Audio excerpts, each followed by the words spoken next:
Hey guys, we are back at E3 2018. I am here with Angela and Chris, with my co-host David. We're going to talk about Hunt Showdown, and I'm going to throw it to a new E3 trailer, and we'll be right back.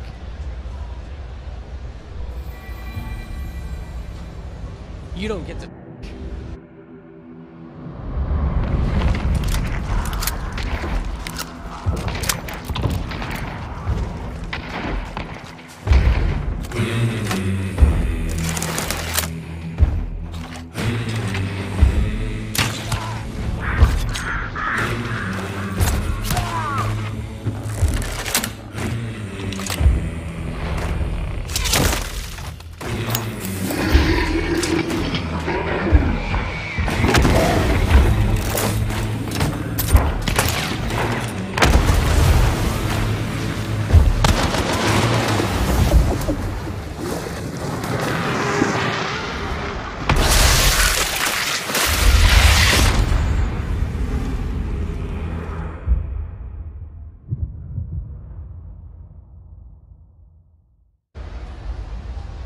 I'm so excited about this game. So the thing I want to talk about over here is because on our YouTube channel a few years ago we showed a gameplay video you guys gave us called Hunt Horrors of the Gilded Age, and it's one of our highest viewed YouTube videos. And people are like, "What happened to this game?" And you guys care to explain that because it is now Hunt Showdown. Yes. Yeah, I mean we inherited the game a little while ago, and you know. We started Mike. Excuse me. That'll probably help if I'm actually giving some answers. But, yeah, we inherited the game a little while ago, and you know we wanted to put kind of our stamp on it, and to rework it into our abilities as a shooter developer. You know, traditionally we've been working on first-person games. We've done a lot of work with first-person shooters in the past, from Crysis and Far Cry and things like this. And our pedigree and our history has been developing games like that, and multiplayer as well, specifically. So when we got that game over, we wanted to put like our kind of themes on it and our mark on it, and adjust it and build it in, from our experience point of view. So that's kind of how it developed. We also were interested as well as making it more of a high-tension game. We wanted to put more kind of spooky themes into it and make it more kind of more of a dangerous place to be. This is how the kind of PvP part came. It was a bit more organic. Over time, we kind of tried that out in the build, and it worked a little bit better for us, and we kind of stuck with that. And over the time, that's kind of where it came from. Yeah, we're also big fans of the Victorian era aesthetic and cowboy, yes. Like that we inherited from the game, and we decided to keep that absolutely. Yeah. But we, as CJ was saying, we wanted to make it more high tension, and we think that adding PvP to it and in a match-based format would absolutely make it super extra intense. And from like an art style as well, like the realistic aesthetic was more appealing to us. It's again, from our technology and from our abilities internally, it fit a little bit better to kind of go down that road and to go with the more realistic lighting and realistic settings and things like that. So that's first person moving from third to first person. Yeah. And obviously when we moved to things like PvP, third person was difficult for us because it would lead to a lot of exploits. And we did actually experiment a bit with Hunt as a third person game for a short while. But what we found is, like if you're third personing around, you can kind of peek around corners, you can look over boxes and stuff, and it really took the tension away because you kind of could predict what was around the corner. And if you can predict what's around the corner, the whole scary aspect kind of disappears, right? Like half of the tension goes away if you can just have an open field of view, like. Yeah. I've been following the game's development for a while, and I know you entered early access a little under 4 months ago now. Yeah. And so I was wondering, how did you decide to enter early access, and what has that process been like for you? The appeal for early access for us was really one of that we could iterate really quickly. Like normally when you ship a traditional box product, you have to kind of get everything done, everything polished by a certain date, and then it goes out and you have to hope for the best and see what happens. And you might get 1 or 2 patches to do some iteration on it. But what you don't get is you don't get the feedback live. Chris, your mic. Computer. I'm sorry. You don't get the feedback live from people. If we wanted to do iteration on things, if we wanted to kind of make small changes and do balancing and actually get the community's feedback on the features, early access was the thing for us. And for us so far, it's been really, really useful. We've had players on our test servers, we've had players trying out new features, we've got features coming out very soon that they can actually look at and try before and give us valuable feedback on it. Yeah, it's been really great. It's been really great. Well, so what has that back and forth with the community been like, and what are some of the new features you have coming out? I guess you said pretty soon here. Yeah, we have some stuff coming out very, very soon. You've seen the videos out here right now. There's actually a bit more on top of that that's coming that we haven't talked about yet. But we're not going to give an exact date as to when that stuff is coming, but it's going to be real soon. Soonest, yeah. And what we've tended to do is that we've approached the community in a bunch of different ways. We have them on the Discord. We talk to them in some cases one-on-one. A lot of ways. We do surveys with them. We bring them to the test server. We ask them their opinions on things. And I hope so far we've been pretty good at listening to what they have to say. I hope today when we announce some of the new stuff, they're going to be pleased with what we have to offer them, because it should tick a few of the boxes and scratch a few of the itches that they had. And we're actually going to be talking a little bit about sort of 3-4 features that we're going to be introducing for them. The biggest of which is something we're calling the boost. So we had a feedback for a long time about the aspect of camping in Hunt. So when players would go in and they would try to get the bounty, they would try to kill the targets and take them down. A lot of players would kind of just sort of hold around the perimeter, wait for the other team to do all the hard work, and then kind of just kill them, take the bounty, and leave. We introduced some fixes for that with one of our more recent patches, which gave you more reward for kind of just going in and doing that. And now we're actually introducing kind of one of the bigger mechanics. It's kind of a game changer actually, where if a team goes in and kills the target, they pick up the bounty, they're going to have something we call like the dark vision boost. And what that's going to do is actually for a limited kind of period of time, you actually have a little pool, like a timer pool, and you can use it for X amount of seconds. You can kind of turn it on and off and that pool will just decrease, but it will allow you to see the position of other players within a radius. So you can't see them across the map, you can't use it too exploitively, but you will be able to see players within 100, 150 meters or so. But don't forget, you have a limited window in which to use this, but it will allow you to kind of make a plan on how you're going to deal with them. That seems like it would be effective at keeping the game moving for everybody, not only the hunter, but the hunted as well. It's when we tested it internally, it really changed the whole boss takedown moment. We had a lot more players really actively wanting to get that first, because it's such a it's such a boost for that period of time that it really does adjust the whole pacing of the game. Long term, we're considering actually having that so that if you kill a team with it and then you pick up the bounty afterwards, if there's any of that pool left, you might still get to use that. But we'll have to see in the future. We need to check it out, iterate on it a little bit, see what the feedback is from the community, and then work on it from there. And to guide you a little bit through the process of how we actually take the feedback from the community, we have, of course, social media channels, but we also have an official Discord, and we have over 20,000 people in there talking all the time. We are there talking to people almost every day. Yeah. User voice is like 11,000 people, 3,000 suggestions, I think. Yes, we have a feedback platform where people just can put in their ideas, and we have over 3,000 ideas, and we have to monitor and maybe merge them together and try to make all of this into actionable items. And we try to get the most requested features or balancing changes. We try to fit them into our internal roadmap. So we're always meeting, we're always talking to each other. I think it's at least once a week. I think CJ is a bit tired of my face and my Excel sheets. Oh, we love Excel sheets. It's great. Breaking news. I mean, making an online game is hard. Yeah, especially when it's really hard. As unique as yours. I don't know. I'm probably saying that. It's 2v2 v2 v2. Or just 2v2 v2? Yeah. So 2v2 v2 v2? Yeah. v2. Well, it's 10 players. I mean, you can 6 have players or 8 players? That's what I can't remember. 10. It's 10. 10, okay. So 5 teams of 2. Yeah. Or you can go in solo teams of 1, Oh, teams of 1, you go solo? I don't want to go solo in that game. That'd be hard. I mean, we will be in the future also introducing solo and nightmare modes. Again, no ETA. It's likely that they will start off being event-based, so we will run some events about, another community feedback was for single players, solo players, they felt a bit disadvantaged to be match-made with teams all the time, so they wanted to be able to have, knowing that the entire round would be just 1 versus 1 versus 1 versus 1 versus 1. Oh, wow, that's really hard. Yeah, so it was kind of for now it'll be an event-based thing. We're also looking at introducing nightmare mode very soon. This will be level 25 or higher, and it'll be much harder, but higher rewards, for example. When we talked to you guys last year, you said you were tinkering with the idea of having teams larger than 2. How's that coming along? Did you X-Nay it? Are you still messing around with the numbers? Or? Yeah. At the time, we were only doing either teams of 1 or teams of 2. Yeah. Okay, the problem is the more teams, the bigger the team size, you're either going to have disadvantage for other players, or it's going to break the tension. Because if you have 2 teams of 5, well, you come across that team, there are no other teams, right? The tension just gets lost very, very quickly. So that's one of the main reasons we don't want to do that. Now, talk about your monsters in this world. You guys have fantastic monsters.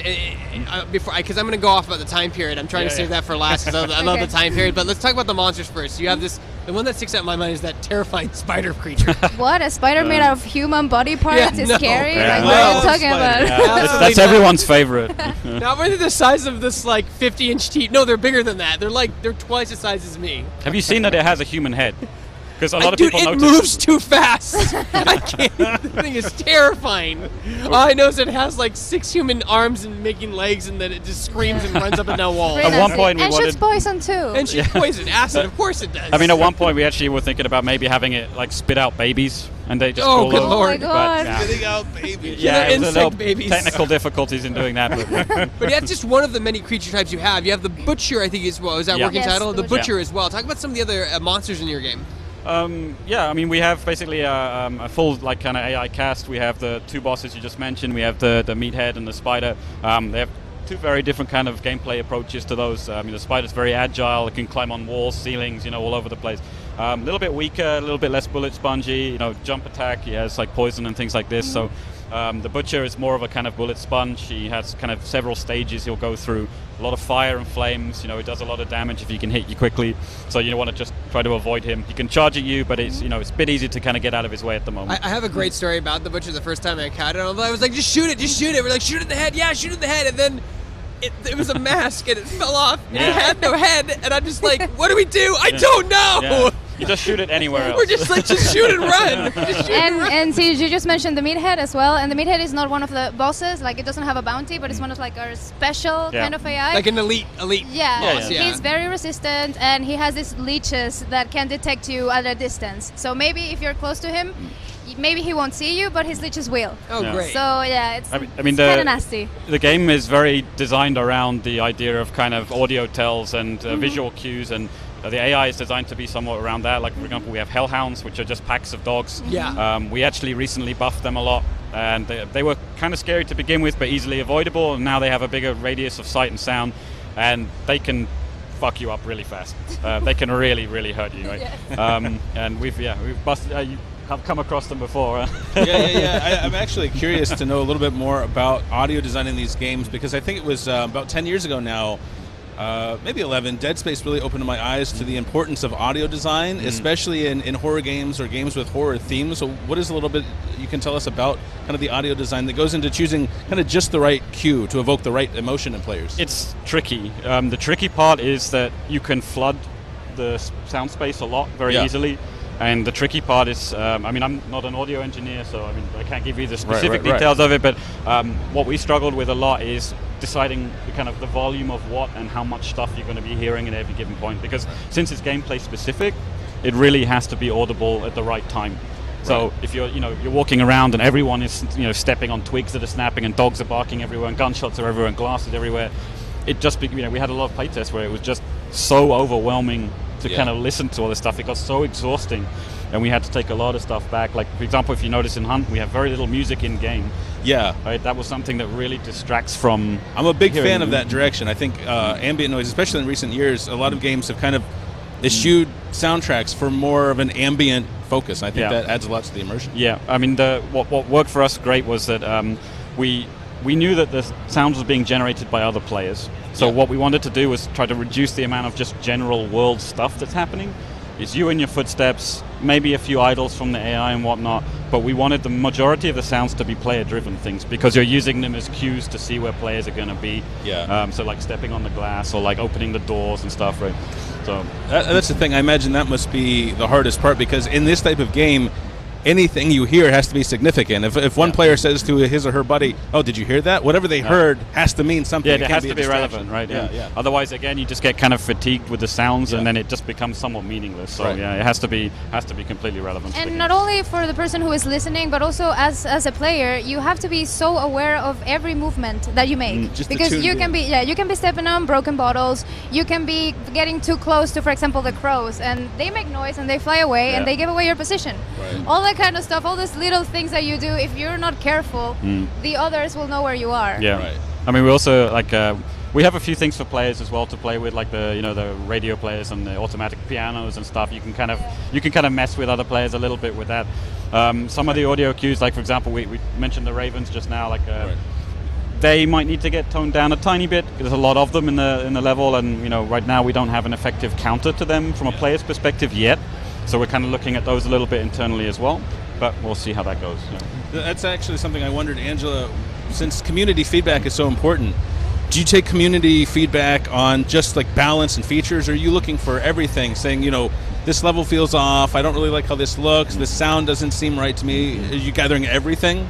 We're gathering absolutely everything. And I mentioned game balancing because it's like kind of the low hanging fruit, so to speak. Yeah. But we have been taking a lot of ideas that we have implemented. For example, we're gonna do spectator mode in the future, which was a highly requested. Yeah, that one was feature. huge. Yeah. That would be a lot of fun. Yes, we've also introduced localization to several languages from our player base, or even servers, like server regions. We have added based on community feedback as well. Yeah, I mean, we can actually talk about 2 or 3 of the new features now. I mean, I just mentioned like spectator mode was one. Like if you're playing in a duo and your buddy dies, or you die, sorry, you want to be able to see through your buddy's eyes for a while. So that's something we're actively working on right now. So you don't just sit there in the death screen looking at the sky, wondering where your friend's going to be. We also will introduce death screens as well. So when you do die, you know how you died. Who shot you from what distance, with what weapon. So it's instructive. Yeah. I mean, the moment when you die, you have next to no feedback about how you died. And we want to make that a bit more kind of obvious. Like, you can even see the hunter tier that killed you, roughly how far away, with what weapon, and it just gives you a little bit more information about what was going on. The last thing we're adding is we had a lot of feedback about looting dead hunters. That came up. I think it was like the second most. Or third, yeah. I think second was spectator mode and third was looting dead players. Yeah, it's probably the case. Yeah, like we want to actually allow players to do. We're going to introduce like the first layer of this, and that's going to be if you kill a hunter, you can loot them. You'll get some ammo. What you will also get is if you carried like an inventory item in there, like a consumable, pack, something like this, like a Molotov. You can actually get a chance to get that back. So it gives you like kind of replenishment of some of the like items that you use, because right now you can't replenish those in the game. So it gives you just a little bit extra.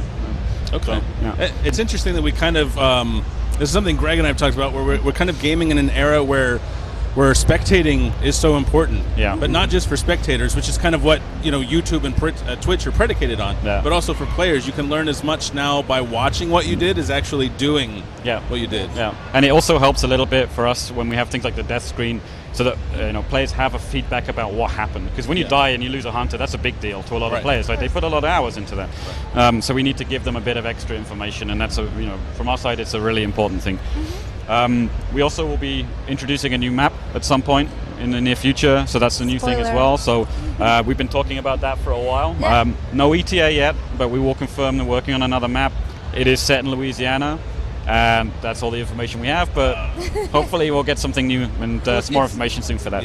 It's not just set in Louisiana, it's set in 1895. Yeah. I mean, I find that fascinating, because I don't think we have enough games that take place in that time period, especially games that are supernatural in origin. We get some Western games every now and then, but like, I like supernatural stuff. I want to fight zombies and creatures, and in that time period I think it's such an untapped time period in games. I have no idea why.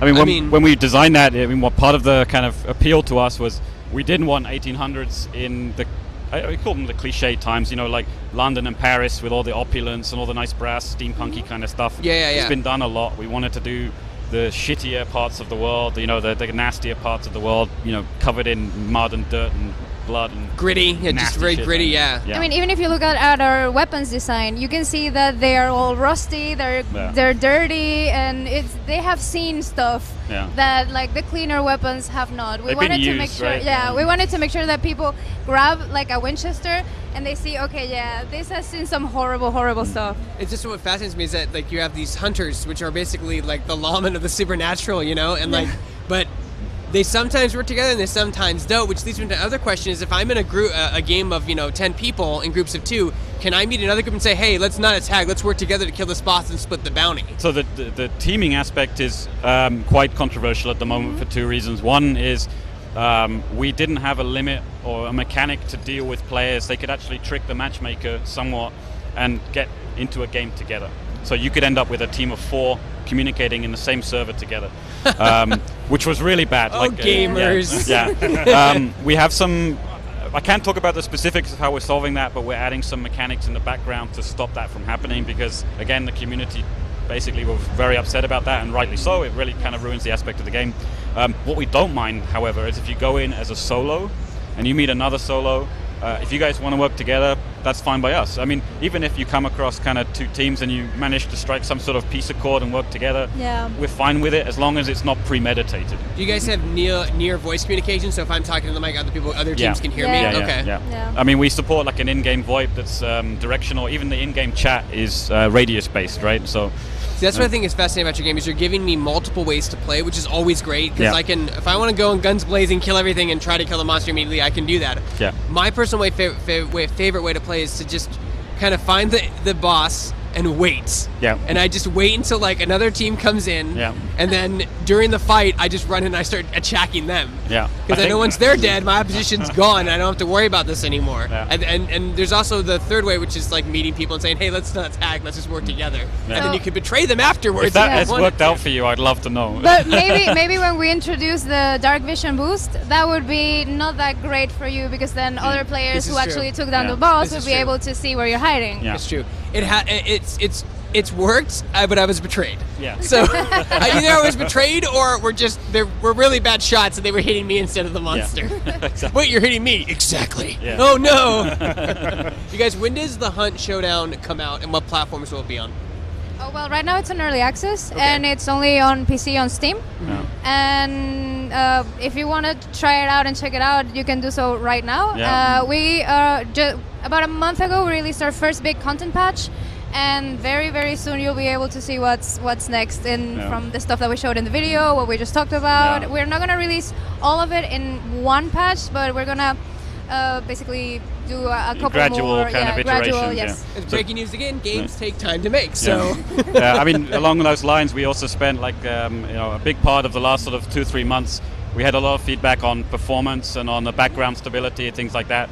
And we've put out a ton of patches that will hope address that. We're going to do even more on that, more on performance, more on the back-end stability as well. We just introduced matchmaking as well, so that we have, lower tier guys are not getting steamrolled by higher tier guys. So a lot of stuff has come out, and there'll be much more to come. Hunt Showdown is an early access. Get it. It's a game. It's a very unique experience in a world of first-person shooter clones and battle royales. It's a very unique experience, and I absolutely love the time period and the monster design and the weapons, and it's great. So check it out. We're going to leave right now, but we're going to be right back at E3 2018. You guys, thanks for coming on the show. Really appreciate it. Thank you for having us. This is amazing. This is amazing.